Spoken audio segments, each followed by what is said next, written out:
Good morning from the Governor's Office of Planning and Research and from a number of our socially distant locations throughout California. My name is William Walker. I am an associate planner with OPR, and I'd like to welcome you to our fourth installment of office hours on SB 743 implementation. I am joined by my wonderful team, as usual, at this time every Wednesday. We will get started very shortly, and I will introduce you to the team as we wait for participants to populate the room. So we thank you for joining us this morning, and we will be with you very shortly.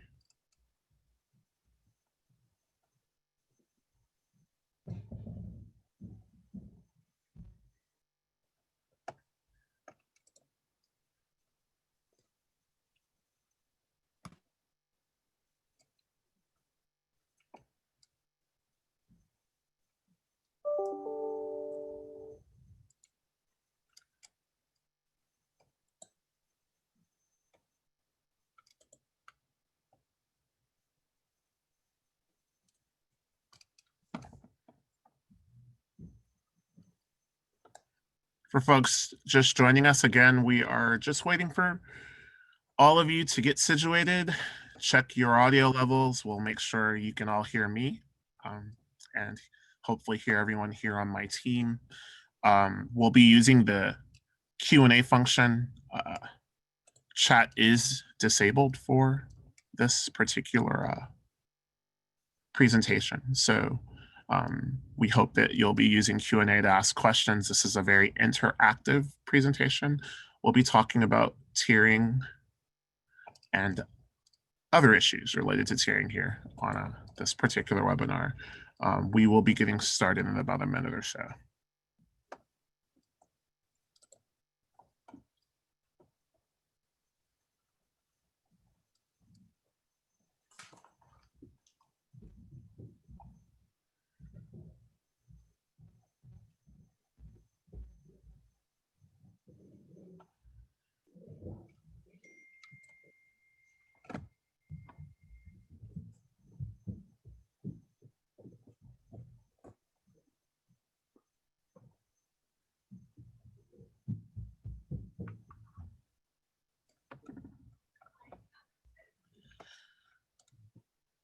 We are at about 3 minutes after, and we are going to get started for office hours for the week of June 8th. Today is June 10th. My name is William Walker. I'm associate planner with the Office of Planning and Research. I'm joined by Senior Advisor for Transportation, Chris Ganson, Special Assistant Alyssa Montanez, Land Use Counsel Natalie Cuffle, and I'd also like to introduce you all to Jeannie Lee. She's our Chief Counsel for the Governor's Office of Planning and Research. Good morning, Jeannie. Good morning. Are you handing it off to me, Will? I am. Okay, great. Everyone, thank you for joining the webinar. Before we begin, we do want to take a moment to acknowledge the grief and stress that so many people are experiencing right now. Following the recent violent deaths of George Floyd, Ahmaud Arbery, Breonna Taylor, Monica Diamond, Tony McDade, and other Black Americans. These deaths and the unrest that has followed come as Californians continue to grapple with the devastating deaths and health impacts caused by COVID-19, as well as the economic impacts associated with the pandemic. Impacts which, like violent death, Black Americans and Black Californians experience at a far higher rate than other groups due to longstanding structural and institutional racism, which we must continue to expand our efforts to address and eradicate. We acknowledge the disproportionate pain and burden Black Californians bear and urge all of us to work together every day for an equitable, just society.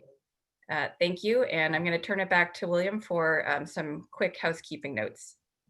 Great, thank you, Jeannie. And again, we understand the times that we're in right now, and we still thank you for joining us amidst the different things going on, including the pandemic that we all are still living under. I want to direct you all to our website for further information on previous webinars that we've had, opr.ca.gov. And under our CEQA heading, you'll find our transportation page. It's also subheaded SB 743. And that's where you'll find links to previous editions of this office hour webinar series, our previous 3 installment webinar series in April that was also broadcast on YouTube. You'll find our technical advisory that looks at how to evaluate transportation impacts under CEQA. And you'll find a number of other resources that will help you with SB 743 implementation. So we're hoping that you will use our website. Again, that's opr.ca.gov.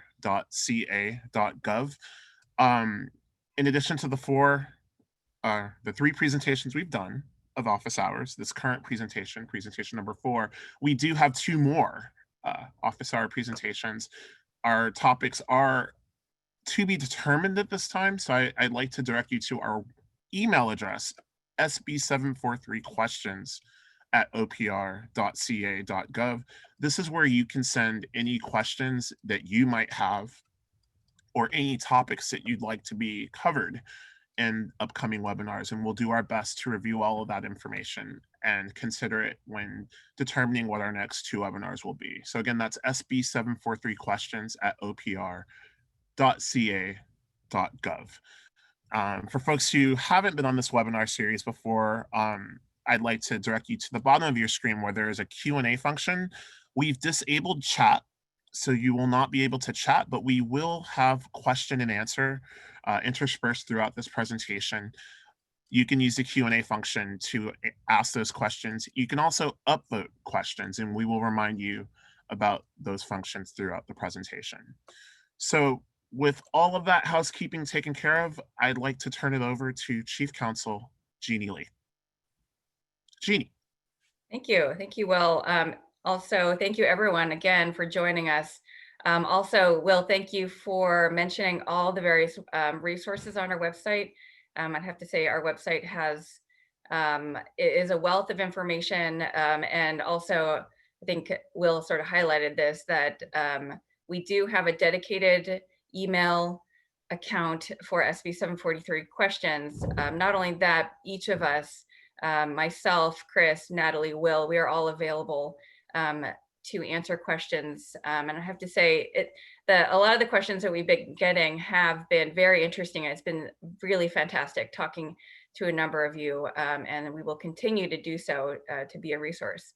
So as William mentioned, this website or webinar is mostly focused on legal topics, but please note that nothing we say is to be construed as legal advice. And luckily today, despite the fact that this is more focused on legal topics, we do have our senior transportation advisor, Chris Ganton, here to be on hand to answer questions. And we found that a lot of these legal questions, actually, a large component of them do actually have a tie into the technical aspects. So we're really thrilled that Chris can be here today.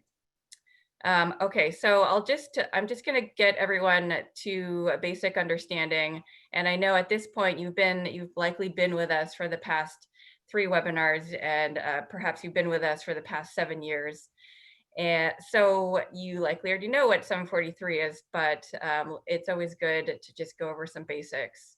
So CEQA analyses has traditionally treated automobile delay and congestion as an environmental impact, and level of service has been commonly used to measure traffic impacts. SB 743, which was signed into law in 2013, initiated a major shift in how lead agencies measure transportation impacts under CEQA. And you can find the text of SB 743 in Public Resources Code section 21099. So the intent behind this law was to, number one, ensure that transportation impacts continue to be adequately addressed in CEQA. And number two, to balance the needs of congestion management with the state's goals related to infill, promoting public health through active transportation, and reducing greenhouse gas emissions. SB 743 directed OPR to propose an update to the CEQA guidelines, establishing a new criteria for transportation analyses that would promote the state's goals. OPR finished this proposal after a very lengthy public outreach process that began in 2013, and we know many of you have been following that process. and have submitted comments and have really helped us along the way to develop the idea. And we transmitted that proposal to the Natural Resources Agency, who then initiated a formal rulemaking process, oh, thank you, Will, and certified the change in 2018. Importantly, SB 743 said that upon the Secretary of the Natural Resources Agency's certification, automobile delay is no longer a significant environmental impact under CEQA.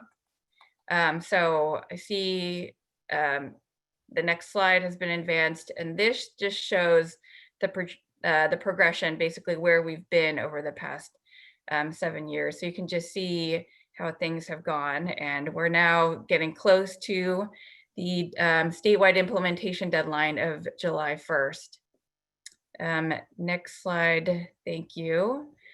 So what is in the updated guideline? And so as you all know, so the CEQA guideline, or what's in statute is what I just mentioned, but the corresponding implementing guideline is found in guideline section 15064.3. On this slide, I've just put a few key points of what that guideline said. First, the guideline section says that VMT, vehicle miles traveled, is the most appropriate metric for determining the significance of transportation impacts under CEQA. Other points are that the new guideline includes these presumptions for land use and transportation impacts. And if a presumption is met, your project may have a less than significant transportation impact. So in general, the presumptions may apply if your project is near transit or if it decreases VMT compared to the existing conditions. And I know we've said this before, but it always bears repeating, because this is just a presumption, lead agencies still do have to consider whether there are any features of the project or its location would tend to negate the presumption. Other things to note in this guideline relate to methodology and again, the time for implementation. Where, as to methodology, where there isn't a model or methodology to quantitatively assess VMT, an agency can assess them qualitatively, and statewide implementation must begin by July 1st. That said, a number of agencies have already started to use this metric in their CEQA analyses, and agencies can do that now if they are ready to do so. Next slide, please. Okay, so what happens on July 1st? And this is definitely a question that we get pretty often. We know that many people have been working on CEQA documents that are currently in process, and they're trying to figure out how do we deal with these in-process documents with this change in metric and change in analysis. And so we look to the CEQA guidelines for some guidance here, and specifically section 15007 and 15022. So as a reminder, amendments to the guidelines apply only prospectively, and so you are looking forward. In other words, the vehicle miles traveled metric applies to steps that you haven't yet taken in the CEQA process after July 1st. So if your environmental document, such as a draft EIR or draft NEGDEC, is published for review and comment after July 1st, it must include a VMT analysis. When you publish a document for public review and comment, your document is only required to meet the content requirements that are in effect on that date. If you have already certified or adopted your environmental document before July 1st, your document is not required to include a VMT analysis. And so I'll just go through some illustrative examples, and these are the same ones that I had given in one of our earlier webinars that we did, I think about probably 2 months ago at this point. So the first example, if your draft NEGDEC or draft EIR was published for public review and comment, let's say sometime last year, and your agency is going to certify or adopt the document on June 30th, a VMT analysis is not required. If your draft neg deck or draft EIR is published for public review and comment on June 30th, a VMT analysis is not required. Additionally, under that same kind of scenario where your draft neg deck, draft document is published for public review and comment on June 30th, and the final document is certified or adopted after July 1st, your final document does not need to be revised to include a VMT analysis. And the final illustrative example I'll give is if your draft neg deck or EIR is going out for public review and comment on July 2nd, then a VMT analysis is required. So really, the key question that brings all these, or that ties all these illustrative examples together is you need to be looking at when is your document being published for public review and comment? Is it before or after July 1st? So as I mentioned, some agencies have already adopted and require using the VMT metric for CEQA purposes. In actually 3 of our prior webinars, the city of San Jose did join us, and they talked about how they have been implementing VMT. And so if you do want to listen to those previous webinars and see specifically how City of San Jose is implementing it, we definitely encourage you to do so. So if your project is in one of those jurisdictions, then your environmental analysis would need to use VMT. But note that your project may require an LOS analysis outside of the CEQA process. For example, in the general plan process, which we will talk about later. Next slide, please. Okay, so as we just talked about, some agencies are currently in process and will not be published for review and comment before July 1st. So we've gotten many questions about what to do in that situation. Should an environmental document use LOS or VMT for those kinds of documents that won't be published before July 1st?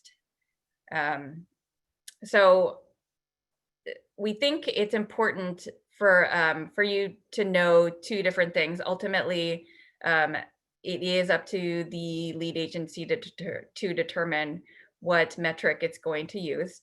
But first, I'll note that SB 743 itself says that upon certification of the guidelines by the Resources Agency Secretary, which happened in 2018, automobile delay as measured by the level of service metric or similar measure shall not be considered a significant impact unless otherwise stated in the guidelines. And then second, I'd like to note the November 2019 appellate court case that related to the Sacramento general plan, and it basically reiterated what SB 743 said, and it basically involved a CEQA challenge to the adequacy of the general plan's EIR LOS analysis. And so like I said, it acknowledged the express language in SB 743 saying that auto delay is no longer an impact. But it also said that the triggering date for VMT, meaning July 1st, was still in the future. So based on this case, we think it may be advisable for agencies to use that a transportation metric right now that is either VMT or something like it that isn't LOS. Again, ultimately, it is up to the lead agency to decide what metric it's going to use before July 1st. Next slide, thank you. So what do you need to be doing now? Do you need to take any action before July 1st? And I'd say actually this question also applies in part to actions taken after July 1st. So the short answer is no, but you could do something. agencies don't have to do anything right now to start analyzing their projects using VMT. So take, for example, maybe San Jose before they had formally adopted a threshold. So you can just apply VMT on a project by project basis, and agencies can determine what is the most appropriate threshold for their particular project. So some agencies are choosing to formally adopt VMT thresholds, for example, San Jose, that will be applied jurisdiction-wide. So if your agency is going to take that route, per the guideline section 15064.7, the thresholds do need to be adopted by ordinance, resolution, rule, or regulation. And these thresholds have to be developed through a public review process, and they must be supported by substantial evidence. So agencies can choose to formally adopt thresholds after July 1st too. It's entirely up to the agency's discretion whether to take this path of formal adoption or not, or they can just they can just use the VMT metric on a case-by-case basis. Next slide. And it looks like we are going to pause for some questions here. Yeah, I have a top voted question from Olivia. It says, for projects that completed CEQA pre-VMT but require subsequent discretionary action, understanding that CEQA section guideline 15162 would be considered, how should regulatory changes to VMT be addressed in projects that have already completed CEQA but did not evaluate VMT? Thank you, Olivia, for that great question. And in fact, we have a later part of our webinar dedicated to that discussion. And I will just say for now that it's somewhat unclear, but we'll talk about the nuances about that in just a little bit. So if we could just pause on that, that would be great. Great. Emily asks another top voted question for a project post July 1st implementation that is tiering off of a prior pre-July 1st programmatic impact report for a specific plan pursuant to guideline 15183. Would the project be required to do project-specific VMT analysis, given that the prior programmatic impact report was based on LOS?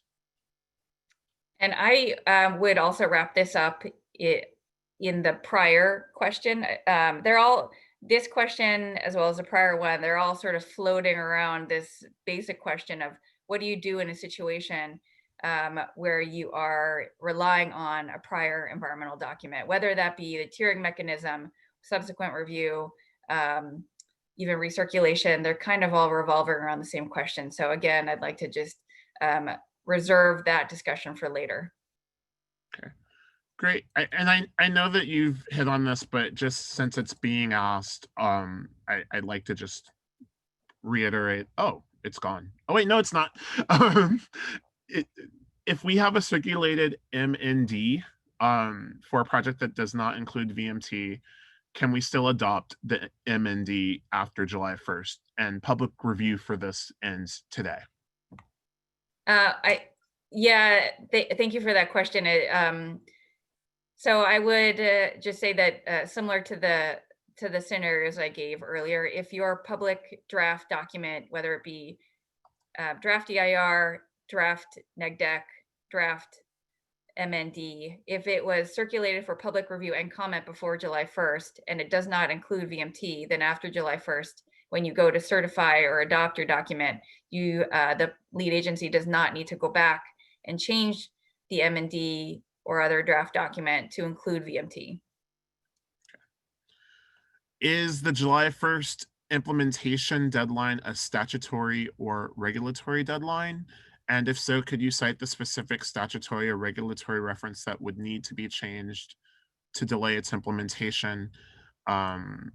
We do not see an implementation date in statute or regulation, so we're assuming that it could be extended without a statutory or regulatory change to accommodate for the extenuating circumstances of COVID-19. Do you agree? Well, I don't know whether it would or could. I'm not going to opine on that, but I'll just point people directly to the guidelines, which is where I see the July 1st deadline. Guideline section 15064.3. All right. Do you want to continue taking questions, or would you like to move on to your next section? If the questions are all related to tiering program EIRs and subsequent review, I think it might be better to reserve those for later. Okay. I'm not sure. I can't see the questions right now. Okay. There is a question about do I'm not sure that this is related to what you just stated. Do PDAs that do not have major transit stops offer any opportunities for VMT screen? VMT, sorry, what was that, Will? Screening. Screening. Well, I'll be talking about that in the next Yeah. section. Okay. Okay. We can just jump right into it. Okay, great. Let's use that as a segue. All right. Sounds All right. And Okay. let's remind folks too that they can upvote questions, and we'll continue to take the questions with the most upvotes by looking at the bottom of your screen, going to Q&A, and either asking a new question or upvoting ones that are already there. It'll help us prioritize what you all want to be asked. Great. Thanks, William. So our next section, we'll be talking about thresholds, both significance thresholds and screening thresholds. One of the questions we've received is, what is the difference between a significance threshold and a screening threshold? And what is OPR doing to assist lead agencies as they try to establish these thresholds? So we are going to cover that in this next section. So first, on significance thresholds, as many on this webinar probably know, these are used to determine if an impact is going to be significant. For 743 purposes, we're talking about transportation impacts. And you can see that CEQA guidelines section off to the side there that defines it, 15064.7. As Jeannie mentioned, some agencies have decided to formally adopt thresholds of significance when it comes to VMT. And you can do that either via a resolution or just a policy guidance document, which I believe was done in Oakland. And OPR is actually in the process of compiling all of this information. So if you represent a local government or lead agency that formally adopted a threshold, or you know of one, please send us that information. You can send it to sv743questions@opr.ca.gov. And we're really hoping that we can turn our website into a repository for this information, so local governments and other lead agencies have the ability to see what others are doing in this space and get ideas and suggestions from that. So stay tuned for that. What we have so far should be posted on our website, and please continue to send us that information. I'm now going to turn it over to my colleague, Chris Ganson, to talk a little bit about thresholds of significance that OPR has recommended as part of our technical advisory. Thanks, Natalie. So we walked through these in great detail in the webinars, which are recorded on our website, and talked. There's also a narrated slide presentation on the 743 website, which discusses these a little bit more briefly.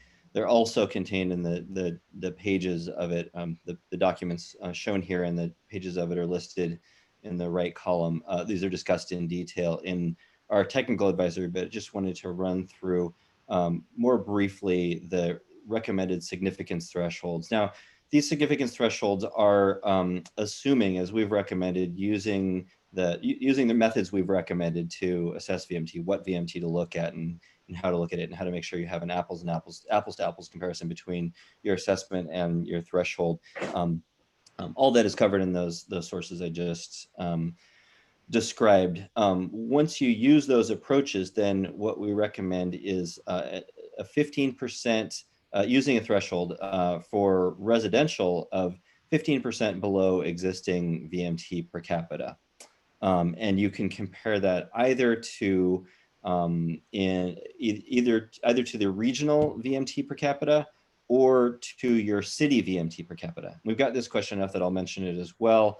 If you're in unincorporated county, you can use either the regional, which might be your county if it's a single county region, regional VMT per capita as your reference geography, or you can use the collection of all of the cities in the county together. What we don't recommend is looking at the county and cutting out the cities and just measuring unincorporated county area, because that's essentially, in most cases, selectively cutting out the lower VMT areas. So it loses connection to the state environmental goals, which in this case is greenhouse gas emissions reduction requirements in state law. So for office, a very similar approach, using 15% below existing regional VMT per employee. And we talk about different ways that can be measured, both in the webinar and those other materials I mentioned you can find on the website and dig in a little deeper if you like. But 15% below existing regional, and we focus on the regional geography because the commute trip tends to be the longest trip in the day and tends to often go across city boundaries and across further distances in the region. So the region is the appropriate geography. For retail projects, we recommend a different approach, looking at the total amount of VMT in the affected area, in the area over which VMT is changed by the project. So looking at the existing VMT and then the VMT with the project. And in the VMT may go up or it may go down as a result of the project. The project might provide a closer destination for people to shop. For example, a grocery store built in a food desert may well provide people with a closer place to shop, reducing the need to drive and reducing their VMT. So there's a lot of cases where retail will actually reduce VMT. In fact, we recommend, as a side note, a presumption of less than significant impact for retail that's locally serving, because that will tend to provide a closer destination for people to go to and tend to reduce VMT. And then for mixed use development, we recommend applying the one of the above methods, essentially for mixed uses, retail and residential, looking at the residential and comparing it to the residential threshold, and looking at the retail component, comparing it to the retail threshold. Of course, you would credit a mixed use development for internal trip capture. So some of the trips are going to be from one part of the development to another, the residential in the apartments above, for example, to the retail and on the ground floor. But you can look at each of those separately. You can also choose to just look at the dominant use, so that the lead agency can determine what the dominant use of the project is and examine only that. Again, more details and information on our 743 webpage, and I'll hand it back to Natalie. Great, thanks, Chris. We definitely could not have a 743 webinar without you. All right, next slide. Oh, okay. So as Jeannie mentioned earlier, there is a presumption of less than significance contained within the CEQA guideline 15064.3. And this is what our questioner asked about as well. So the presumption applies if you're within a half mile of either an existing major transit stop or a stop along an existing high quality transit corridor. And we're going to go into a little bit more about what that means. Or if it's a project that decreases vehicle miles traveled in the project area compared to existing conditions. And it is a rebuttable presumption, and there's some guidance provided in our technical assistance document about what might apply at the project level that could take you out of that presumption. So those are listed on the side there and include a floor area ratio that is less than 0.75, parking that's greater than the minimum parking requirements, inconsistency with the sustainable community strategy, or a project that replaces affordable housing with fewer units of market rate housing. we are actually developing a mapping tool that will help users get a better sense of where these major transit stops and high quality transit corridors are, where that presumption can be used. So here are two images from the mapping tool right now, which is still in beta form.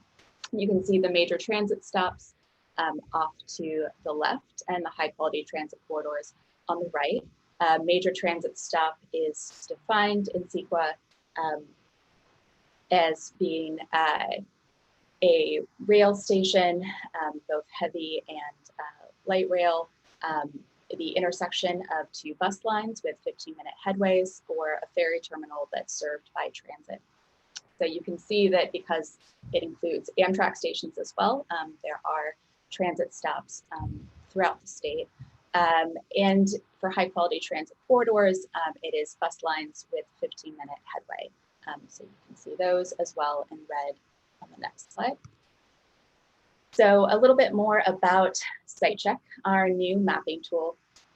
So not only will you be able to visually see where those transit stops are, like I showed you in the last slide, you'll also be able to see which parcels in your jurisdiction are within that half-mile buffer of those major transit stops and stops along high-quality transit corridors. So you can see here, this is the Sacramento area, and these are all the parcels within a half-mile of a major transit stop in Sacramento that might be entitled to that presumption of less than significance contained in the CEQA guidelines.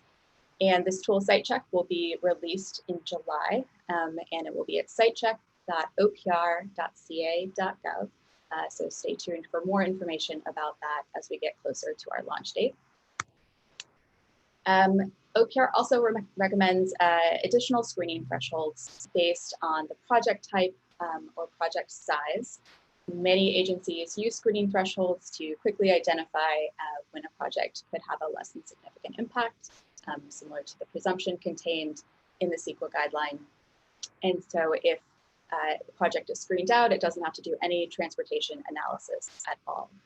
So what we recommend in our technical advisory is locally serving retail might be one of those projects that is could be screened out. Also, projects that generate less than 110 trips per day could be screened out, and affordable housing projects. Our guidance says 100% affordable housing, but that can also cover projects with lower percentages if the lead agency has substantial evidence to support that determination. And that presumption for affordable housing applies regardless of location. So you could screen out affordable housing projects even if they are not near transit or in a low VMT area. So the other recommendation in OPR's technical advisory is to use map-based screening. So you can create maps, and if a project, specifically a residential or office project, falls within one of those areas, then it might be able to be screened out and no transportation analysis conducted. So the mapping tool that we're creating, SiteCheck, is going to include some helpful information in that regard as well. We're going to be mapping areas that have 15% below regional average and 15% below city average VMT. This tool is mainly for housing projects. It was funded by the California Department of Housing and Community Development. So the maps it contains will be for residential projects. So this is based on per capita household VMT. And the area I have pulled up on the map is the Fresno area. This is my hometown. My parents still live over here by the airport, and my in-laws live on the other side of the airport.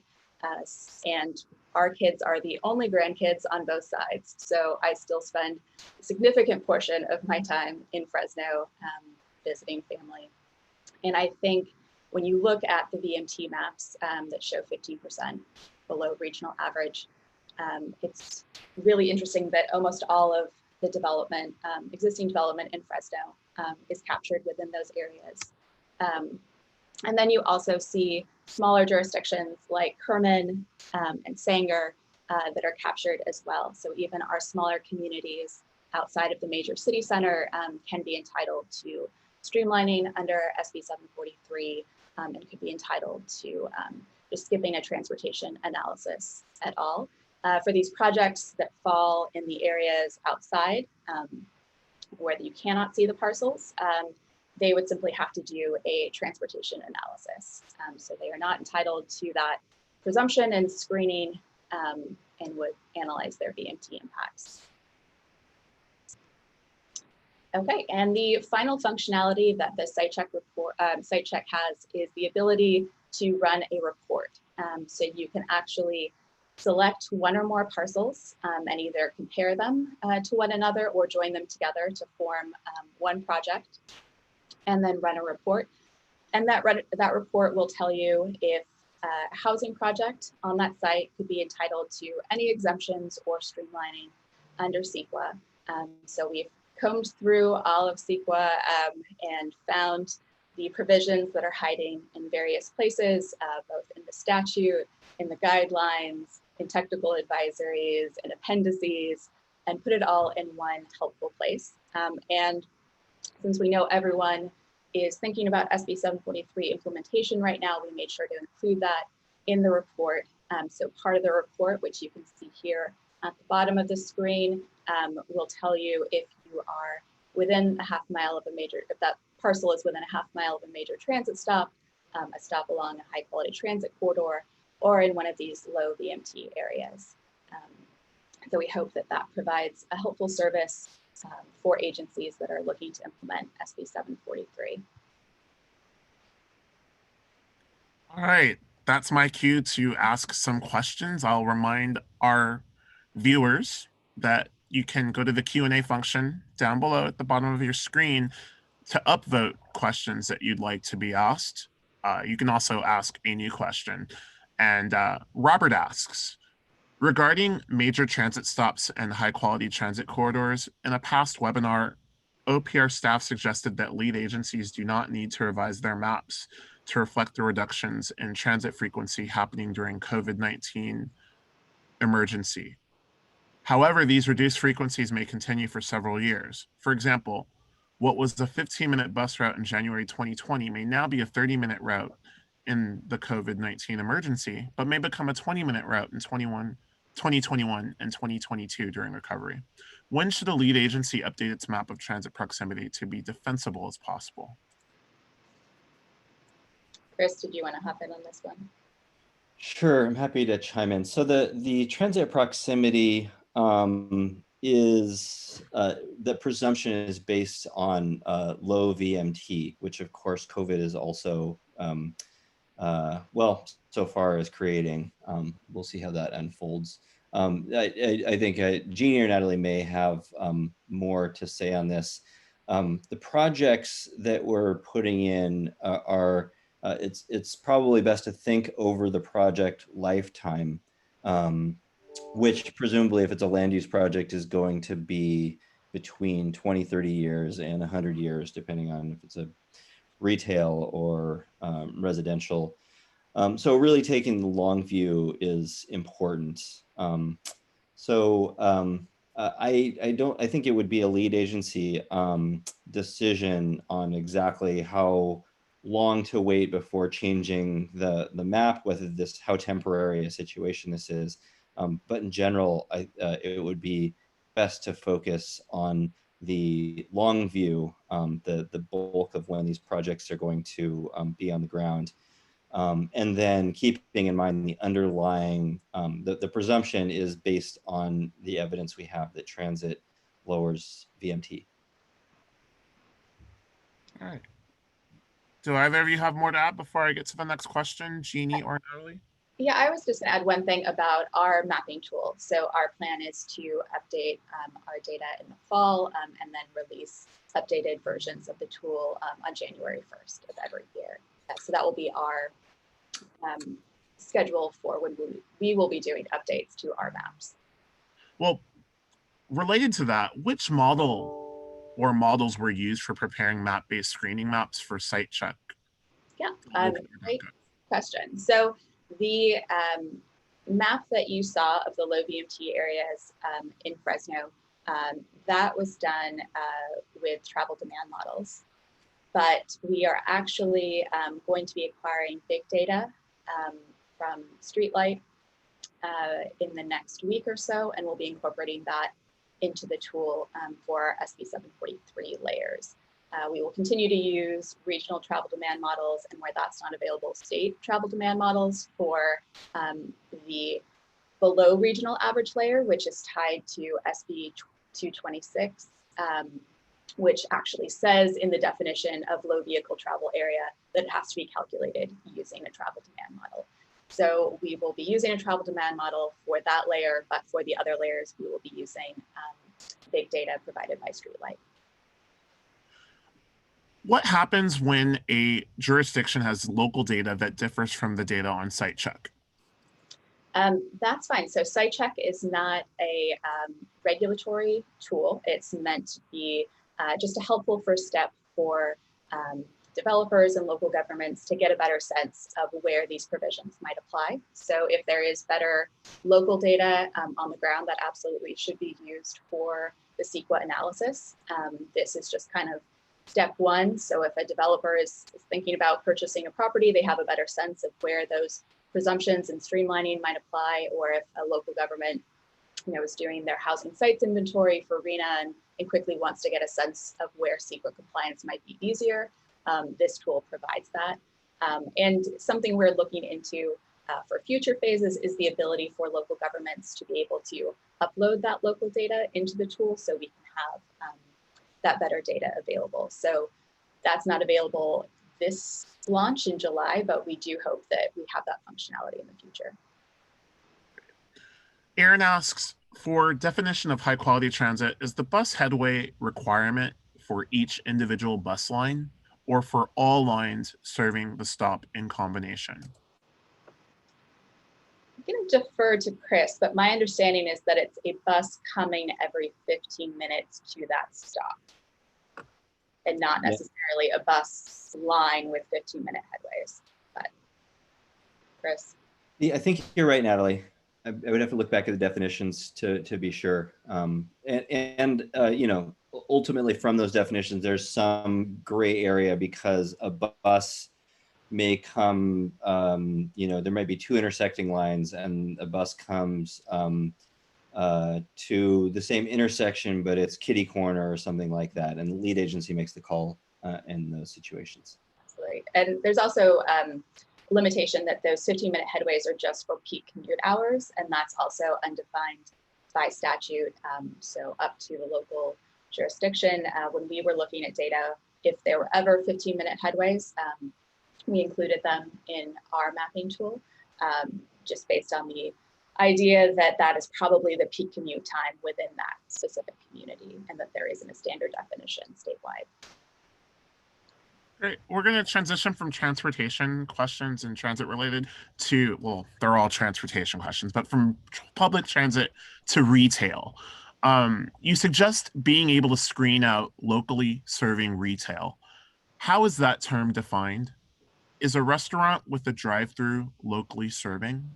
Does the answer change if it is an uncommon chain that might be considered a draw for certain patrons who know the brand, but it has relatively few locations in California? I can take this one. There's two key pieces. One is that this is also the lead agency's call, but point to that this is a presumption. So this is basically, we're recognizing that nearly all locally serving retail will tend to reduce vehicle travel. If you see that there is a kind of something that might be called locally serving retail, but it doesn't reduce vehicle travel, then it shouldn't get the presumption if you know that it's likely or may not reduce vehicle travel. But by and large, generally, locally serving retail provides a closer destination for travelers, for customers. Nobody's going to go, when you open a Starbucks, nobody's going to go past the existing Starbucks to the new further away Starbucks. They're going to go to the new one and have a shorter trip, and maybe they can even bike or walk. So go back to the fundamentals here, which is that a presumption is based is a generalization, and we feel comfortable with that generalization that you can generally use it. In some cases, it might not apply And when you know that, don't apply it, actually do the analysis. For the specific question of a drive-through restaurant, I can't say whether a particular drive-through restaurant or a particular drive-through restaurant chain would increase or decrease VMT. Do keep in mind that although those of us who are urban designers or have some urban design background may not feel that a drive-through restaurant is the greatest contribution to walkability. Also, people don't generally go far out of their way to these. They're pass-by trips, what we call in transportation engineering. Pass-by trips, meaning you're on your way, you're not going off of your route, so you're not really adding VMT. So there's that consideration in this as well. Rosa asks, for retail, you show net increase in total VMT as a threshold. Please explain. Sure. I guess this is a reiteration, but if you plunk a retail store, say a food store, a grocery store, you build a grocery store, you may draw people. Well, let me take a step back. Any retail store, generally speaking, you're not like with a household or with an office, the new employee is generating new VMT afresh. The new household is generating new VMT that's accommodating new people into the region. With retail, people adding a new retail destination doesn't create more shopping; it redistributes shopping. So the question then is whether it redistributes shopping in ways that require more driving or less driving. And so if it requires more driving, we recommend considering that a potential significant impact. If it requires less driving and people reduce their amount of driving in response to that new project, of course, that would be a less than significant impact. Great. I'm going to go to a top voted question from Robert. So many guidance documents, webinars, etc., point out that a lead agency should provide substantial evidence to justify its choice of thresholds or screening criteria, especially if they want to diverge from OPR's technical advisory. Can you say a bit about what such substantial evidence typically looks like? For example, a level of detail, style, qualitative versus quantitative evidence. I'm going to defer to Jeannie because she's been answering this question throughout our webinar series. Jeannie, we can't hear you. Sorry. And I see that question's from Rob, and I was actually looking at the next question. So I'm gonna have to quickly read Rob's question. I can start out on it Okay. while you're reading it, Jeannie, and you can refine the answer. I'm sure you have more refined answer than I do. I mean, substantial evidence is basically science. It's basically evidence that's, if I can say the words back, it's substantial evidence. It's a way of knowing that the thing is true, that the impact is what it is, or that it won't, that something won't be a significant impact. The level of veracity of the science, it depends on the situation and what's available, I think, to some extent. I mean, obviously a peer-reviewed academic paper is a pretty good standard, but sometimes that level of evidence is not available. And in that case, I think sometimes other evidence that isn't quite that formal can be brought to bear. Jeannie, do you want to refine that a little bit? Well, I agree with what you said, Chris, and usually when this question comes up, I point people to the CEQA guidelines section 15384, which defines what substantial evidence is. And I'll also say it's hard for us to really pin down what substantial evidence looks like, and maybe even typically looks like with VMT, because in general, an impact, the significance of an impact is going to differ per project and per scenario. As the guideline says, there isn't an ironclad definition of what a significant impact is. So I think we just keep looking at what other people have done and trying to analogize to that. And just from the lead agency perspective, just gathering as much evidence as they feel like they need to support their determination. Let me add one more thing briefly. It may be best to think of it as the best available evidence. CEQA doesn't require perfection in analysis. It basically asks us to bring to bear what information we have. And so you wouldn't want to use conjecture when there were, in a situation where there is an academic study that says something differently. You'd want to use the strongest evidence you have available and make a best, use the best, it's a good faith effort. That's what a good faith effort looks like, and CEQA requires a good faith effort. Right, and so substantial evidence includes facts, reasonable assumptions predicated on facts, and expert opinion supported by facts. It doesn't include conjecture that isn't based on fact. All right. Let's go to a question from Layla, which is somewhat related. How to respond with substantial evidence to Appendix G, Transportation Checklist Question D, which is substantially increase hazards due to a design feature such as sharp curves or dangerous intersections or incompatible uses. Incompatible uses. Can safety metrics such as Q analysis, weaving, or analysis, etc., be used? So this is, I think this is, can you name the questioner? I'm just going to review the question as I'm answering it, so I make sure The questioner is Layla Carver. It's at 1043, so it's a bit down the list. Got it. Okay, I see it. Thanks. Okay, how to respond with substantial evidence. So we have, I think that the main answer to this question is to point to, it's in a funny place. We have some guidance on considering safety impacts, traffic safety impacts. They are actually in the general plan guidelines, in the Appendix B of the general plan guidelines. So we recommend you have a look at that for what to lay out our recommendations on assessing safety. Great. Let's go back to the question that Jeannie, I think you were attempting to answer, but I didn't let you. It's from CRISPR. There is a Court of Appeals decision stating that LOS cannot be a significant impact per the PRC.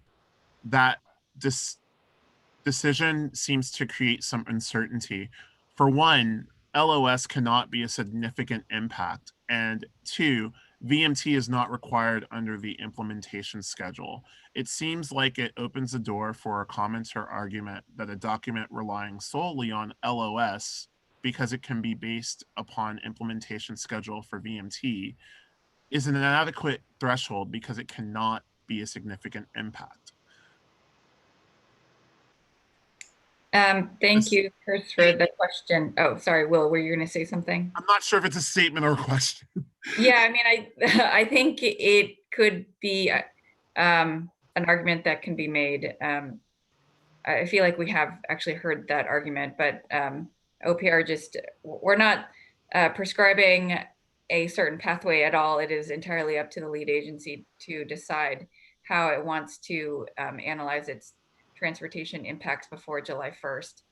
So I'm sure the argument can be made, but it's up to the agency. All right. So you can continue to top vote questions. I'm going to just keep running through them. We have 11 open questions. I know that we have about an hour left. So again, if you'd like to ask a new question, the Q&A function is located at the bottom of your screen. You can go there to ask new questions or top vote questions that you already see. So definitely look through the list to see if something resonates so that we can get to those questions sooner than later. Again, you are in the fourth installment of our office hours. We are talking about tiering and some other questions related to legal topics with SB 743 implementation, joined by our Chief Counsel, Jeannie Lee, Land Use Counsel, Natalie Cuffel, Senior Advisor for Transportation, Chris Ganson, and Special Assistant, Alyssa Montanez. My name is William Walker, and I'm a planner also here at OPR. So we're happy that you're here with us, and we'll be here for another hour. And with that, I will head into our next question from Michelle. Can a city adopt a threshold or employment uses of 15% below the citywide average VMT per job if the citywide average VMT is much greater than the regional VMT?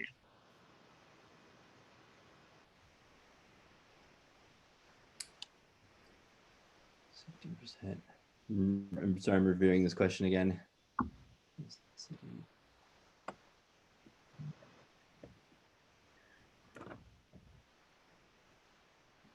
Okay, yeah, yes, the bottom line is yes. For residential, we recommend using either the regional VMT or the city VMT as your basis, and again, going 15% below. So 15% below 15% below citywide VMT. Oh, sorry, and this looks like a VMT per job, so an employment question. We don't recommend using the city level, city as a baseline, or as a reference geography rather, for employment, because people tend to drive across city boundaries for their commute. So we recommend referencing a regional average for that. Great. We have another question, and the questioner asks, some developers ask Caltrans to review their proposals again under VMT guidelines, when in fact the proposals have been previously reviewed and mitigation measures proposed under LOS guidelines. Is Caltrans obligated to revise the mitigation measures under VMT? It's a little bit unclear whether the questioner is asking about a, I guess it's the question bounced around a little bit. It should be second from the top right. Yeah, thanks. So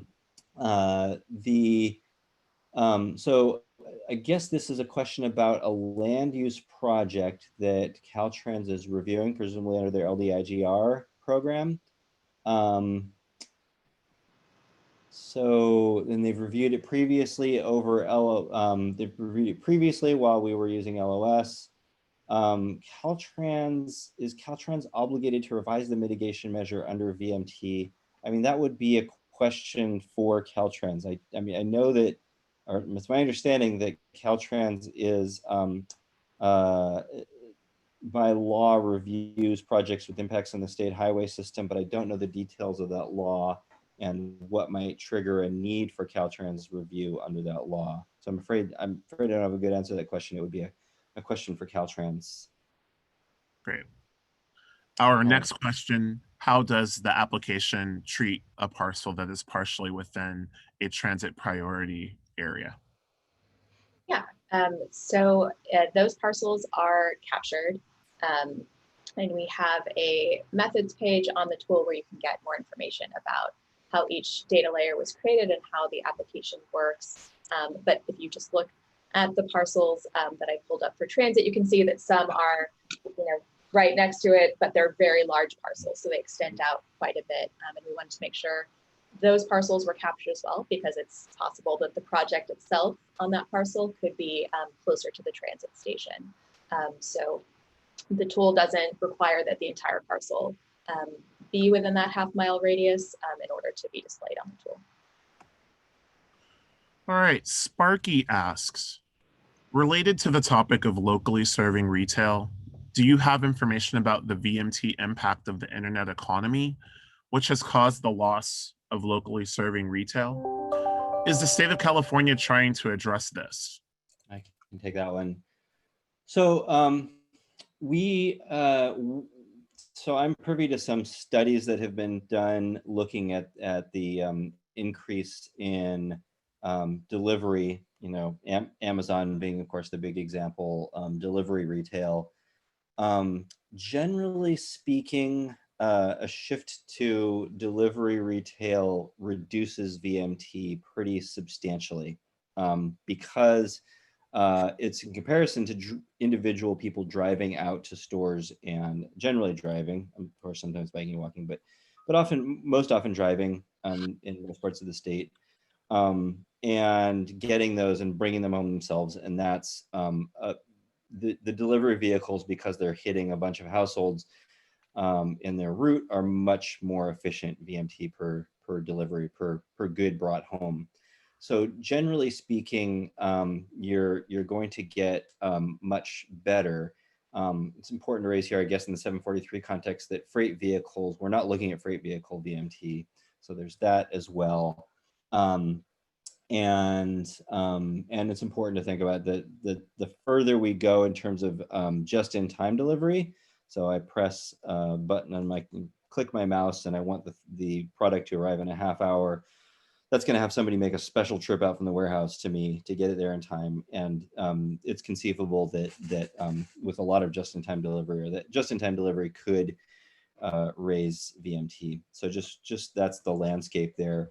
The question of whether the state is trying to address this, it's a big policy question, so I can't even really tackle that one, although I would say there's not, 743 is not going to be, generally speaking, bearing on that. Since delivery retail would tend to reduce VMT, and so would locally serving retail, both would show up in a project context as less than significant. But in a very interesting policy question beyond environmental impacts as well. Thank you, Chris. Brian asks, under Caltrans' most recent VMT guidelines, they do not consider construction traffic, for example, trips generated by construction workers in the short-term period of construction, to be relevant in their VMT analysis. Does this approach appear reasonable for local agencies to adopt for traditional development projects? Yeah, I can take this one as well. The guidelines actually recommend using a qualitative analysis. So lead agency discretion, but a qualitative analysis might be an appropriate way to address construction impacts. Great. Sparky asks, will Caltrans be the lead state agency that comments on VMT related impacts? I'll take that one as well. I hadn't thought of it that way, but I suppose you could. Caltrans is going to be continuing its comments on transportation impacts to the state highway system, and with the shift from LOS to VMT, that is a shift in their comments to vehicle miles traveled. CEQA, of course, writ large, generally is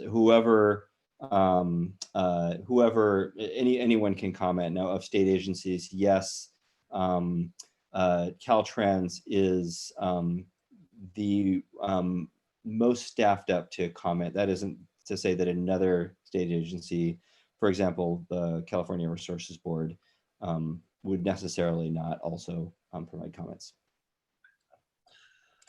Our next question is, if a project is doing an overlay for flexibility of land use location, but no change in land use amount, and they're tearing off an old EIR, are they required to conduct VMT analysis?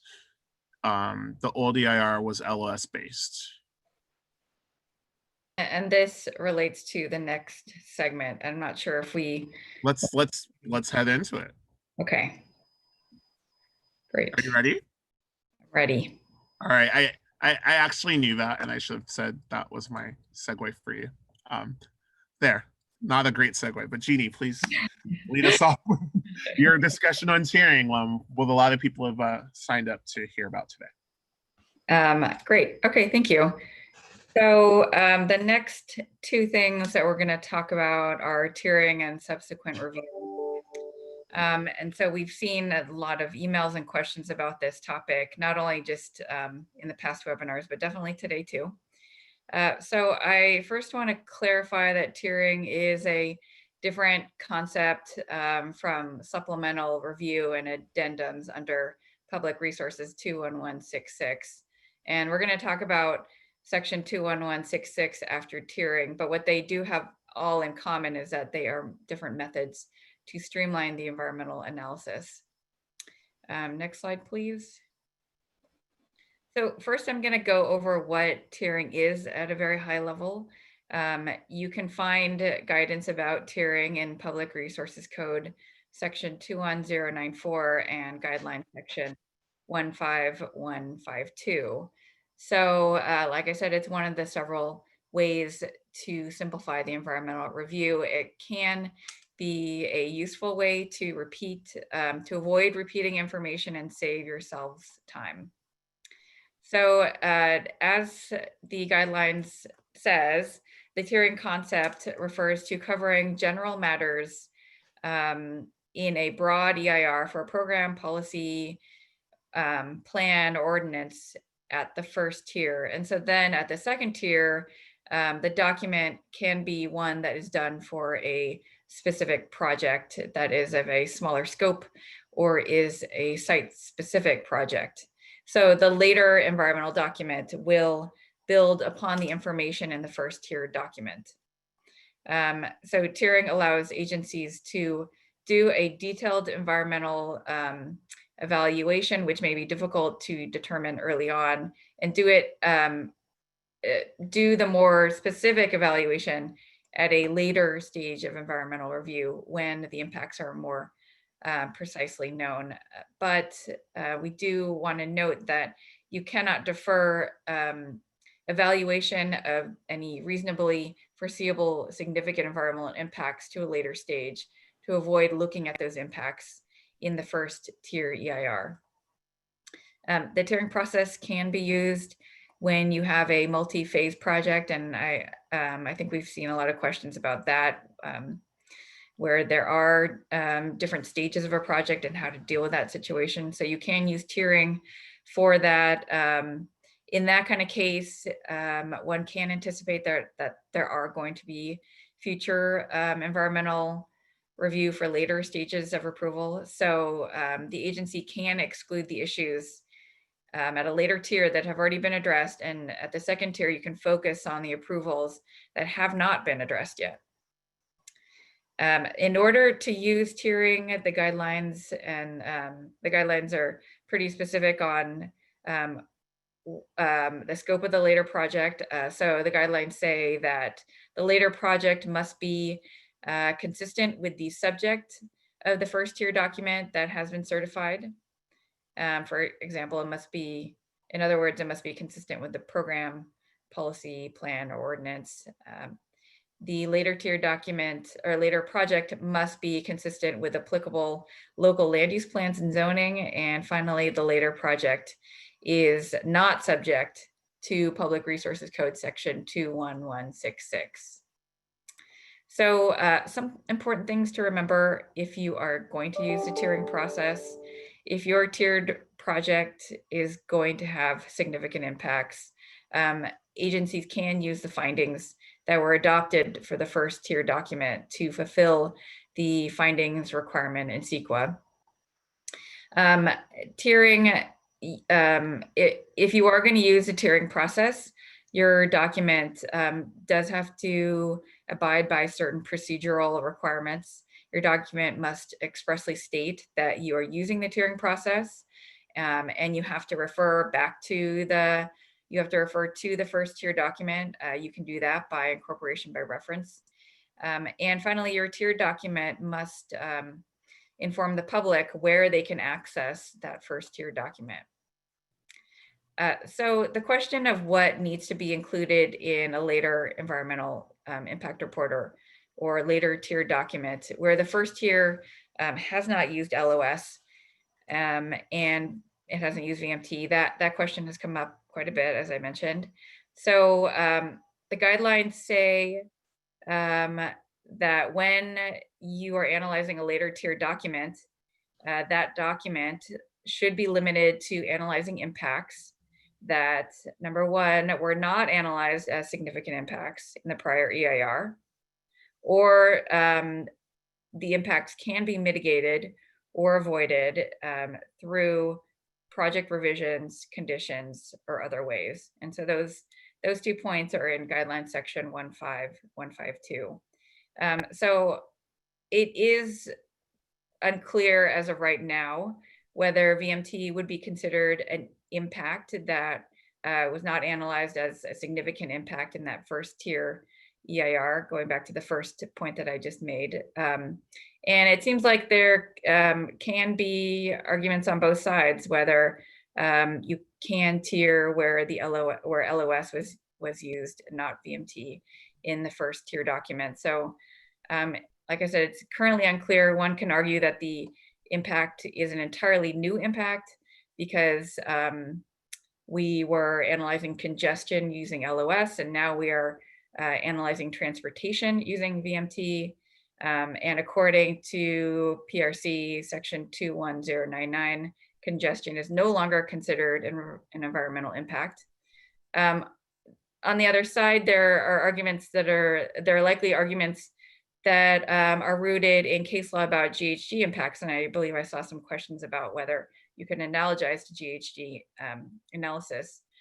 So there are definitely arguments on the other side and policy arguments about the purpose of streamlining provisions in CEQA. At this point, it does appear to be unknown, however, how the courts are going to decide this issue.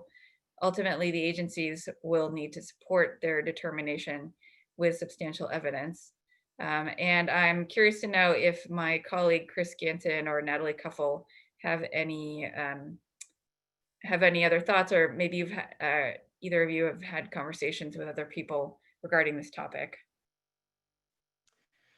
I'll chime in. I haven't had a lot of conversations on this particular one. I would just note that you already captured, Jeannie, that we're shifting away from a metric of transportation impact that's focused on the functioning of the roadway system, and to one that much better captures the actual environmental impact. And along with that comes a lot of connection, which we didn't have clearly before, to, for example, how much VMT we're going to need to reduce, or how much less VMT we're going to need to grow by in order to hit our state climate goals. California Air Resources Board has done that quantitative work for us all. And then also the California Department of Public Health has linked VMT to health outcomes, both across crash risk, which more driving and higher VMT sorts of development lead to greater crash and injury and fatality, higher numbers of injuries and fatalities. So the science has come in on that since 743 was passed. And also in the amount of vehicle travel is also connected to the amount people bike, walk, and use transit, and use of transit also usually involves some biking and walking. That so there's a health connection through that as well. Actually, that's for background information, a more significant connection to health. There's that's a potential thousands of premature deaths avoided, the increase in those modes that we might see out of 743. So just some food for thought into this conversation. Thank you, Chris. Yeah, definitely food for thought.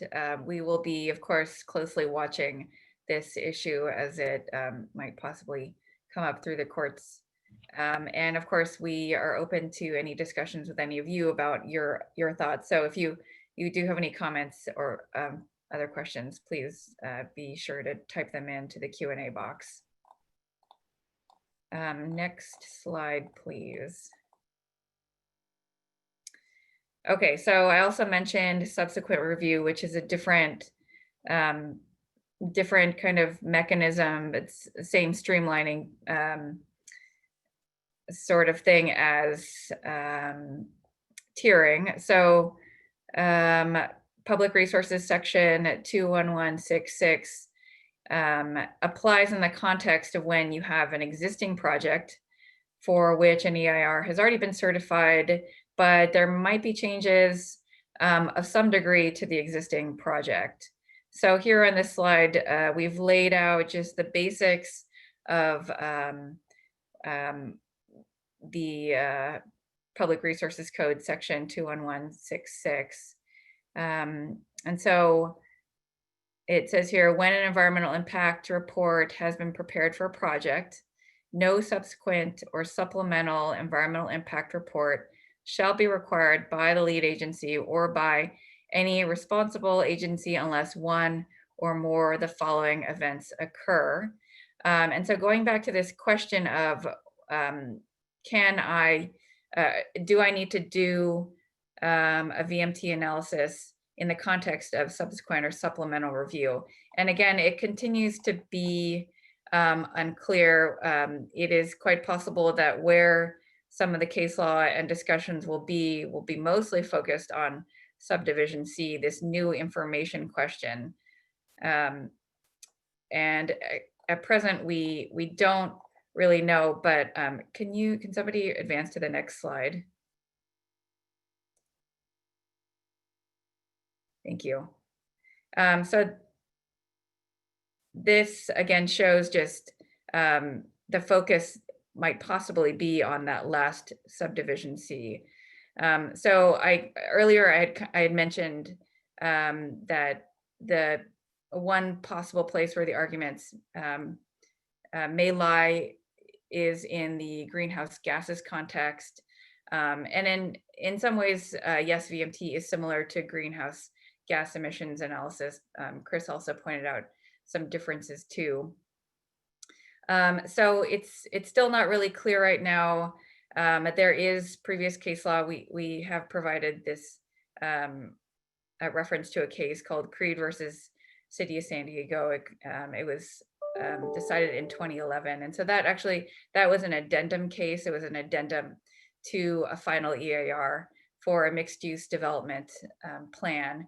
And the plan EIR didn't look at climate change, since climate change analysis was not yet required. And the court there concluded that it pointed back to 21166 and concluded that the effect of greenhouse gas emissions could have been raised back in 1994 when that addendum, the EIR for the addendum came out. So it's not, this is possibly one place to look for as people are trying to figure out how do we consider subsequent and supplemental review. But as we talked about on the other side, this could possibly be, VMT is just a different kind of impact. It could be seen as new information. We're not quite sure yet. So that's, it's still very unclear. We are definitely going to be tracking this issue, however. And I don't know if there's a next slide there. Okay. All right, it looks like we have some questions that we could have answered. And hi, I'm here. My name's William. Fung asks, if a project is doing an overlay for flexibility of land use location, but no change in land use amount, and they are tearing off an old EIR, are they required to conduct a VMT analysis? The old EIR was LOS based. I think this question kind of goes back to what I was saying about how it's not currently clear right now. It is ultimately up to the agency to decide whether any of the triggers are met to require additional analysis.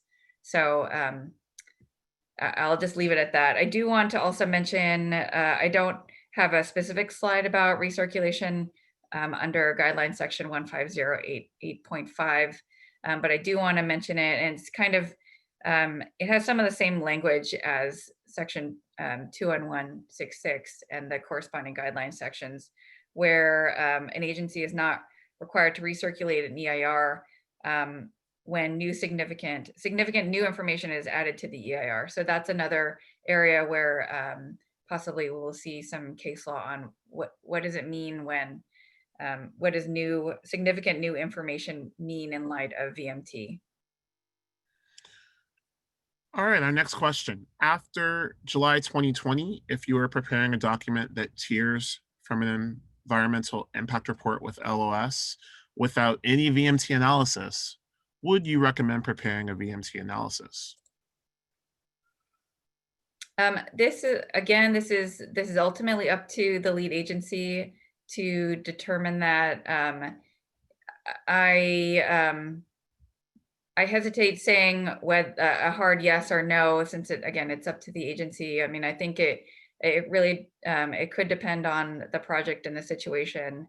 So I can't definitively say. I mean, I think probably just erring on the safer side, I would recommend yes over no, but it's ultimately up to the agency.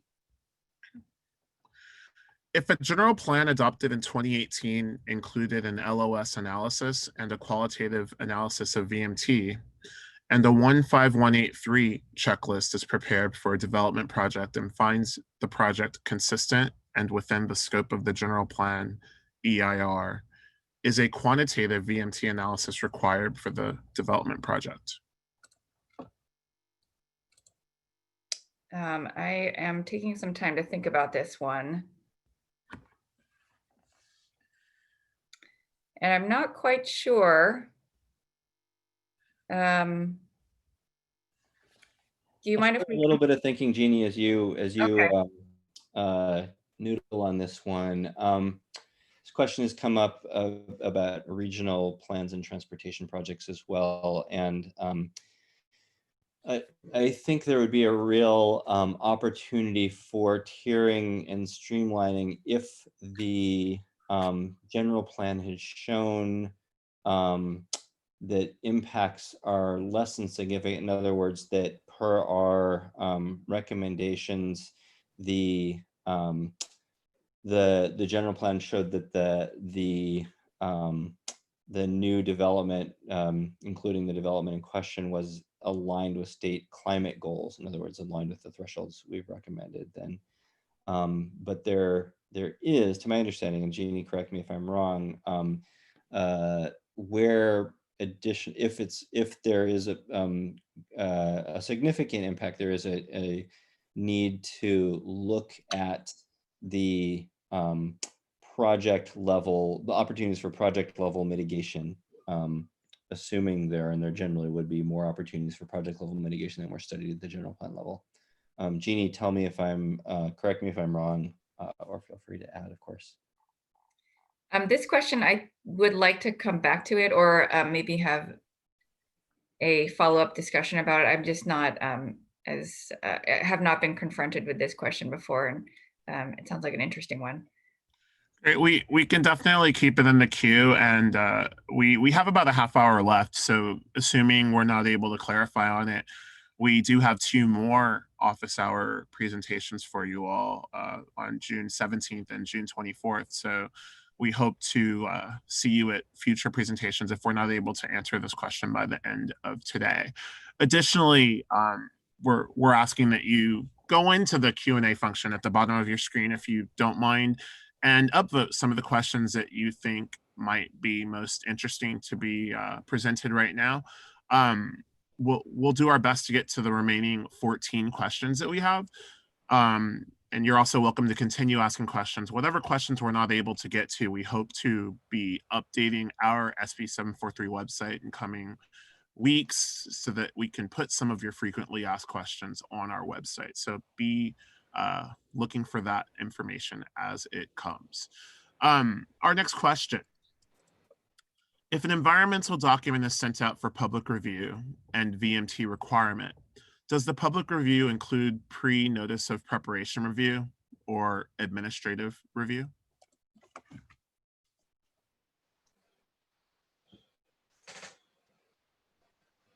So I'm sorry, I'm just reading this question here.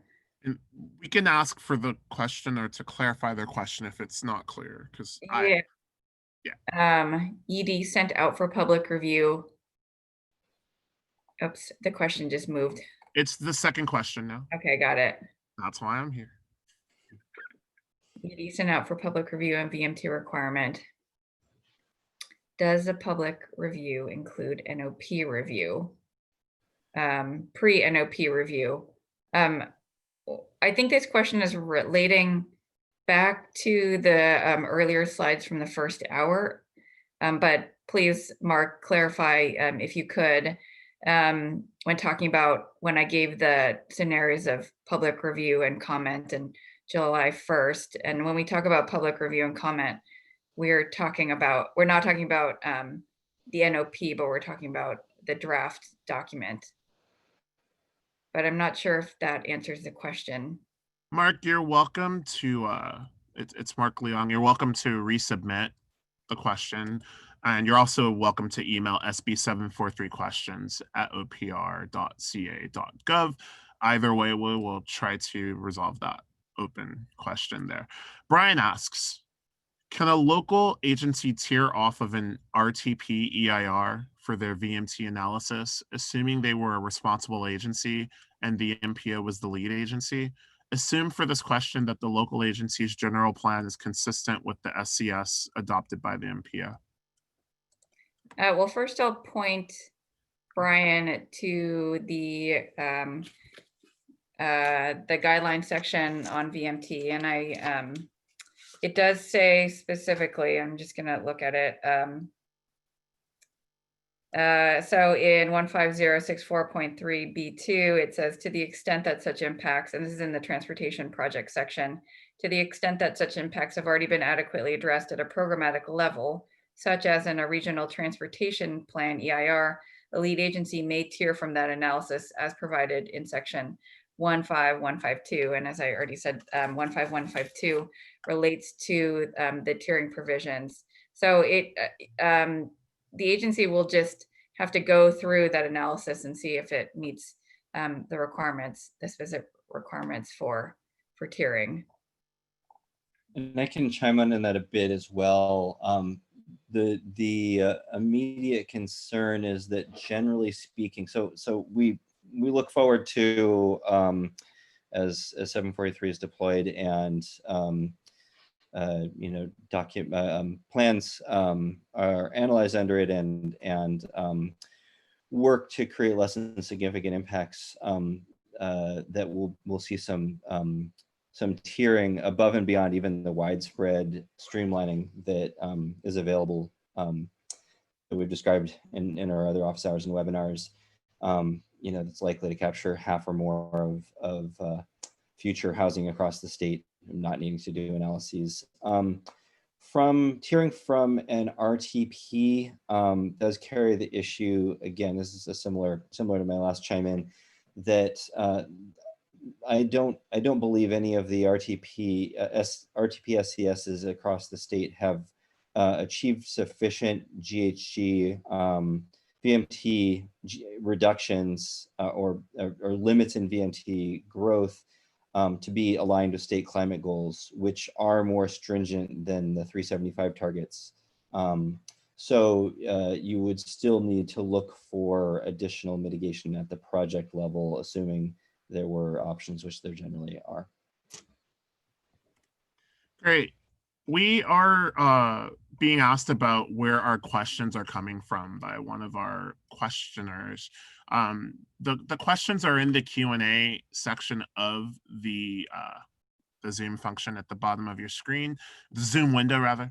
So we're reading questions live as folks are asking them. So if you're having a problem understanding the questions as I read them, I am doing my best to take some time, but we are also live streaming to YouTube, and the YouTube feed will have a closed caption of this broadcast. So I just want to direct folks that are having a hard time hearing the questions. Hopefully YouTube is able to pick up what's being read. And again, we will be developing an FAQ, or frequently asked questions portion, for our website in coming weeks. We have our next question. Is it, I'm sorry, given the number of questions related to tiering, I think it would be a good idea to focus one on the remaining office. Okay. So that's feedback and not a question. That's what happens when you're doing live question reading here. So we encourage you to let us know through our email address, sb743questions@opr.ca.gov. Future questions that you might have. And generally we have an open question format. We're not going to refuse any question you ask. So say that tiering isn't covered in a future topic and you have a tiering question, we encourage you to ask any questions that you have related to implementation on future webinars.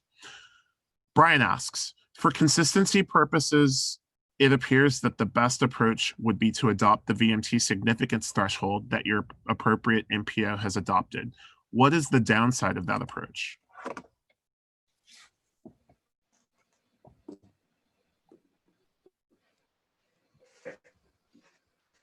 And that is the third question from the top for folks who are. Okay, I feel like perhaps that might be better answered by Chris. Okay, having a look over it, sorry. For consistency purposes, it appears that the best approach would be to adopt the VMT significance threshold that your appropriate MPO has adopted. What is the downside of that approach? I don't know that MPOs have in fact adopted significance thresholds. I'm not aware that they have. Of course, we have recommendations on thresholds, and we have taken good care to connect those to state climate goals, because although VMT is of course an umbrella over, has a substantial effect over a number of environmental outcomes, the climate goals are quantified and crosswalked. So I feel like that's where to look for your quantitative thresholds. So I'm not clear on exactly what the questioner is getting at with the MPO, with thresholds, significance thresholds the MPO has adopted, but ultimately it's the lead agency's decision. In some cases that'll be the MPO, but in many cases that'll be cities, counties, etc. Great, thank you.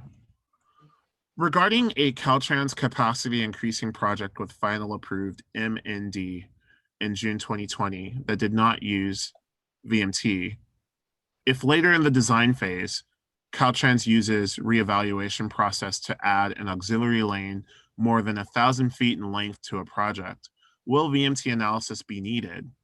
And would the IS MND need to be recirculated? So this is, this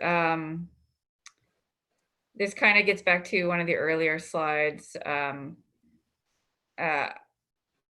So it's already been, okay, I'm just rereading the question. It's already been approved.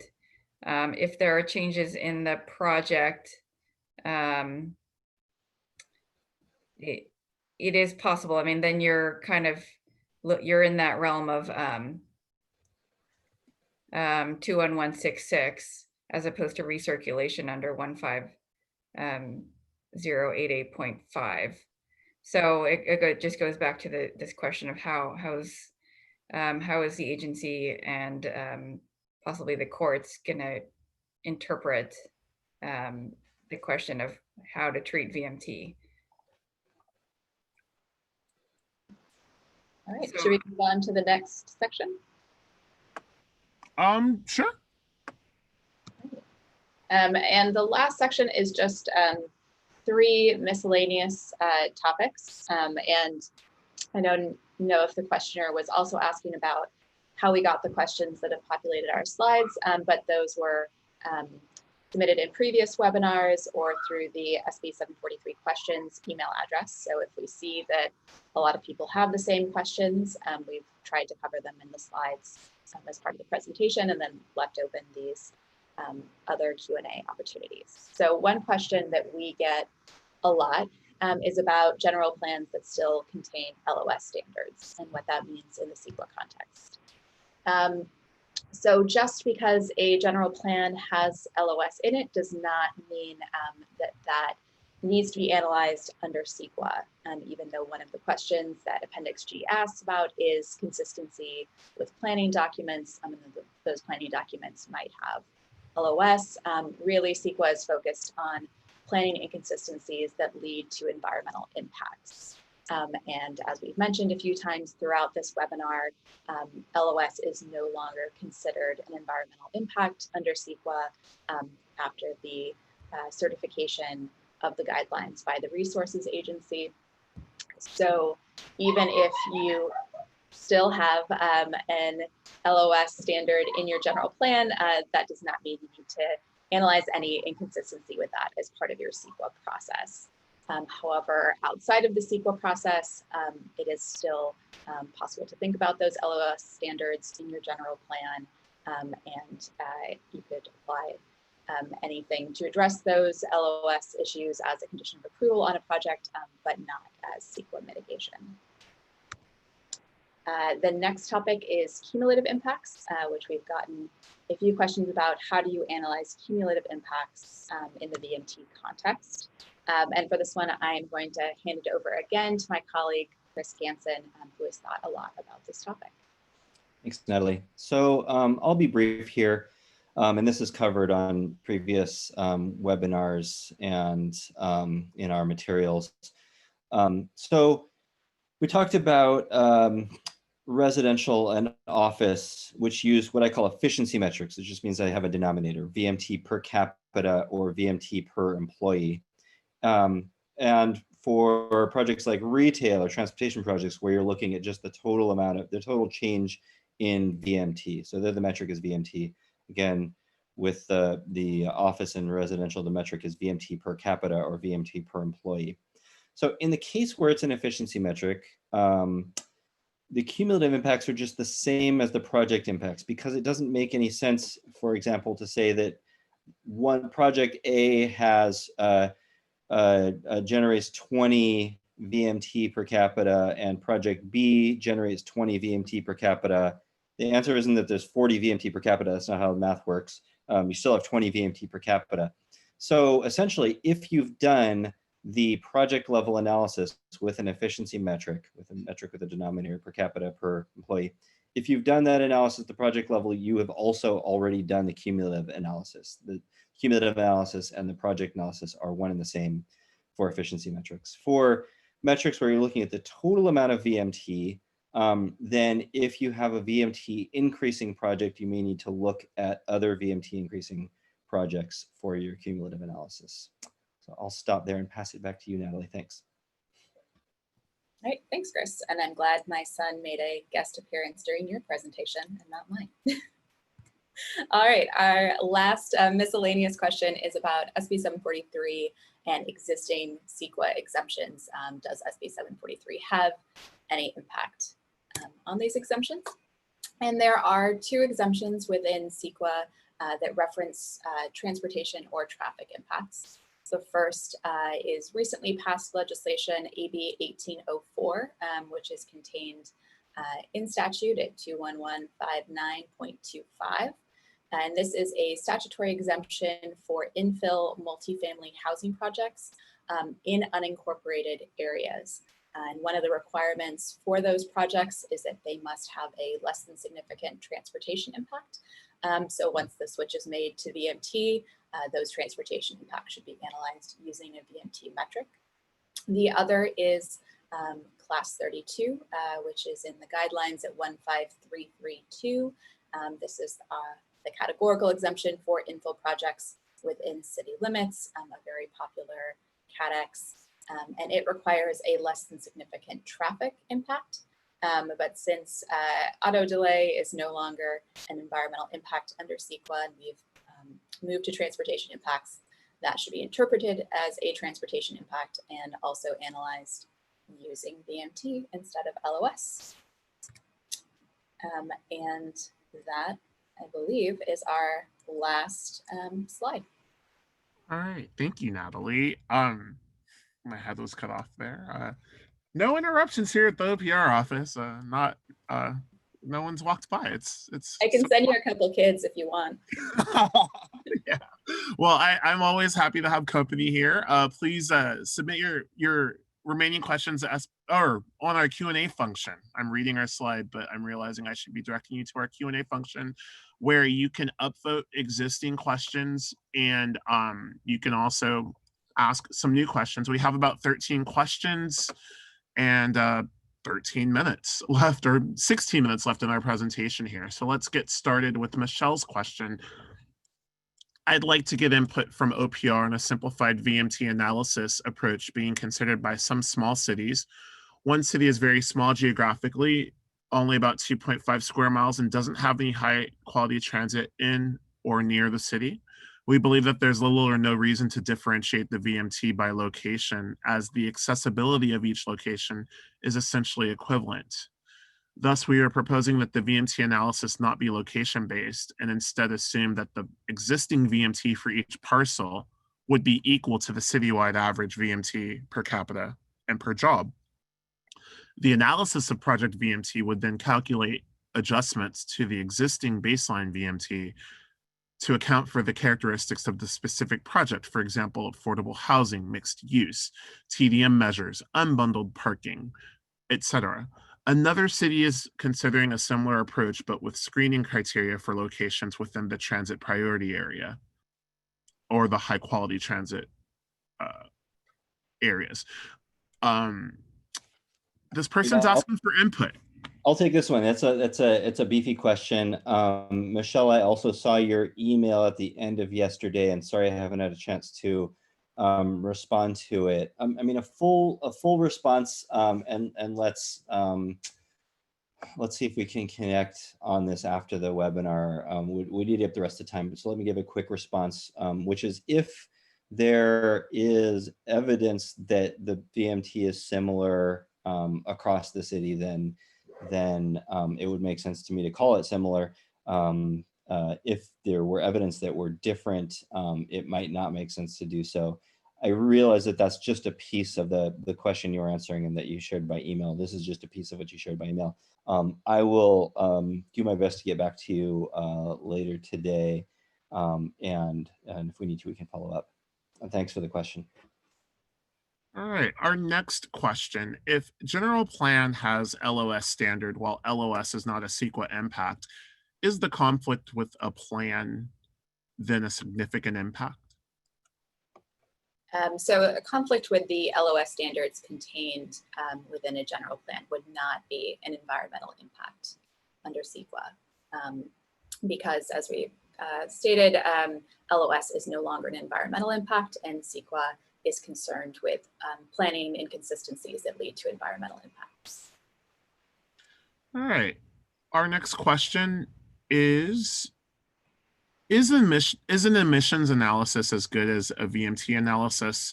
And I believe it's the same question. So greenhouse gas emissions are the general goal, and greenhouse gas per mile is very high at low speeds and high at high speeds.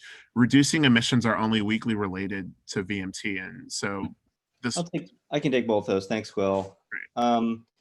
So emissions analysis, so the 743 doesn't change emissions analysis. You still need to look at the other environmental impacts, including air quality, greenhouse gases.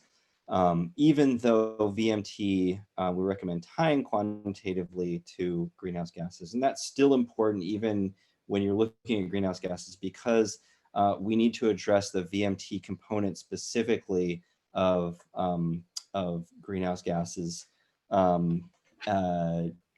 as we go forward with developing our urban fabric, because if we don't, and I've described this in previous sessions or webinar, the last webinar, or this webinar series that we held several weeks ago, which are recorded on our website, you will end up in a dead end where you can't hit your emissions and you have to go back and undo the things you've done because you haven't paid attention to VMT.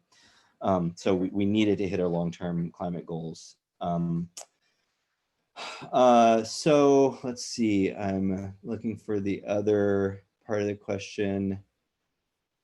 Sorry, whose was that? The second question, Will? I dismissed the question because I thought, okay. It's Leonard Seitz. What I would prefer. Right. I remember enough of it now to respond, and I'll do it briefly just due to time. Yes, there is some variation in greenhouse gases by speed in today's automobile fleet, although less than there was before, because electric vehicles, well, first because the vehicle technology has smoothed the curve out some, so we don't see as big a peak in the low speeds. But with the arrival of electric drive vehicles, including hybrids, that curve flattens out. We're traditionally think of the in-city miles per gallon as a less efficient, a lower miles per gallon you get, and on the highway as a higher miles per gallon. Well, you can see in hybrid vehicles that's flipped. So that relationship is changing. So over time, the relationship that we see between speed and vehicle emissions per mile becomes a lot less important. And there's already a lot of recommendations out there that you can just use a multiplier on VMT to get GHGs, and we're comfortable with that. So that's the short version, even though it wasn't that short a version, I guess. Short enough. Thank you. Next question. Can any type of transportation project on the state highway system, and the reference here is Caltrans projects type screening list and a draft TAC. So can any type of transportation project on a state highway system that uses design, build, delivery be screened out? And the questioner states, I thought there was prior mention in previous OPR webinars that design build projects do not screen out regardless of type, whether it's safety, shop, state highway protection program, et cetera. Ultimately, the key question is, does the project lead to more vehicle travel? So that, generally speaking, for a transportation project is going to be whether it increases roadway capacity, because we know increasing roadway capacity leads to more vehicle travel. I'd leave the details of the question to Caltrans. We're not responding to questions about their document in particular here on this webinar, although we're working together with them generally in formulating these documents. I'll stop it there for now. Great. All right, a couple questions just about whether OPR knows of any adopters of SB 743, such as counties in the SCAG region or in Southern California in general. The questioner states that they know that San Bernardino adopted their guideline, but was unsure about other jurisdictions.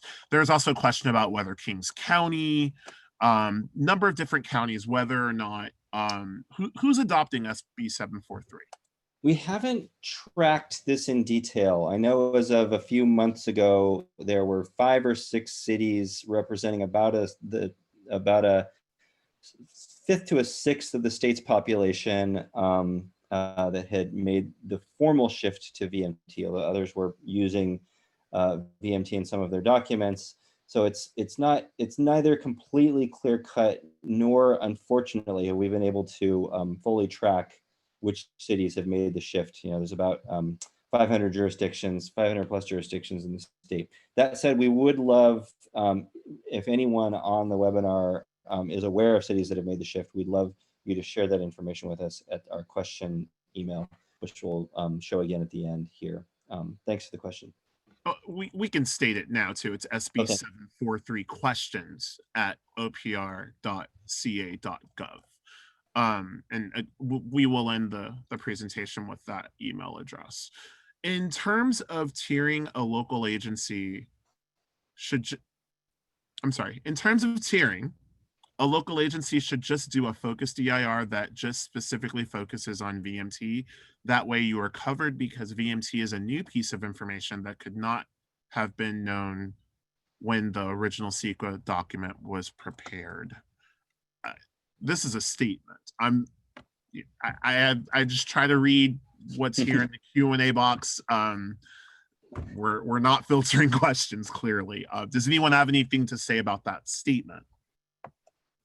I think that's a helpful piece of advice, to do a focused EIR if you'd like to do a VMT analysis at a later date. Jeannie? Yeah, I agree too. Just to remind people that there are specific requirements for when you're using a focused EAR. So if you're going to do that, just make sure you look at the right place in the right places. I understand that while this is addressing VMT, the questioner asks, but many air quality and noise consultants are using LOS and ADT, so average daily traffic, as a metric to evaluate air quality and noise impact. Will OPR or another department provide guidance on how they can transition out of LOS and ADT to an alternative analysis method? I don't know that we're going to provide detailed guidance on that, but that we'll take that suggestion. Thank you. Let's see. For air quality, LOS is no longer necessary, although it used to be that LOS inputted into carbon monoxide hotspot analyses. The auto fleet is clear enough that we don't have hotspots anymore. Someone did the math and showed that you'd need a 15 lane by 15 lane intersection to generate enough carbon monoxide for a hotspot. So that's just, those never come up positive anymore. So there's not a need to do the analysis. For noise, pivots more off traffic speeds, pivots weakly off of volumes and strongly off of speed. So there may be a quicker way to address noise without needing detailed modeling of traffic volumes, or without needing you may be able to get a good enough analysis either qualitatively or through a simpler quantitative approach than running a full travel map model. So I'll stop with that there. Thanks for that question too. The questioner asks, how about VMT analysis for transportation or bridge projects? Yeah, so we provide a good amount of guidance in the technical advisory and our technical advisory for addressing transportation projects, and Caltrans has put out a transportation analysis framework and transportation analysis and CEQA documents. They're currently in draft form, but available for comment currently. So I would look to those on transportation project assessment. Or at our final question, isn't it true that a change in law does not create a new impact? I think this question was related to the earlier discussion about PRC 21166. And the point there was just that it's not really clear to us how how VMT is going to be viewed by the courts. So yeah, I mean, it's just the statement itself is true, but it's not clear to me, at least, how whether VMT is gonna, or how things will play out with VMT. So we will look forward to keeping track of it. There are no open questions. I'm impressed about how, at least in all of the episodes that I've hosted with you all, we don't have any math to carry over as a long division. Everything's been answered in the queue. We encourage future questions to the email sb743questions@opr.ca.gov. We have 2 more office hours sessions, and one of the questions that was asked by folks is, how do we know that we want to tune in to the next 2 office hour sessions, because those topics are to be determined. I know that one way to help determine those topics is based on the emails that you'll be sending to this sb743questions@opr.ca.gov email. So I encourage you all to get your questions in. And Will, I'll chime in briefly on that with 2 things. One, we're going to have those office hours be largely open. We may share a little bit of information at the outset, but we'll take questions on any topic at those office hours. So basically tune in if you have questions and ask them, please. And then to the fact that we wrapped up answering all the questions, I will point to the common denominator of your able leadership. Thanks so much for facilitating these ably and skillfully. And I'll just chime in to everybody. Thanks for participating in these. They're a great way for us to get a lot of information out that's focused to you individually as you ask questions. And I'm hoping that our answers are quite helpful, but also to share the answers with a lot of others at the same time. Thank you, Chris. Any last comments from Jeannie or Natalie? None for me. Thanks everyone for joining. Yeah, thank you, Alyssa, for your technical assistance with this and all of our office hour webinars. We will be back on Wednesday, June 17th at 10 a.m. right here. Please tell folks that you know to register with Jeannie, Chris, and Natalie and Alyssa. I'm William, and we thank you from the Governor's Office of Planning and Research here in Sacramento.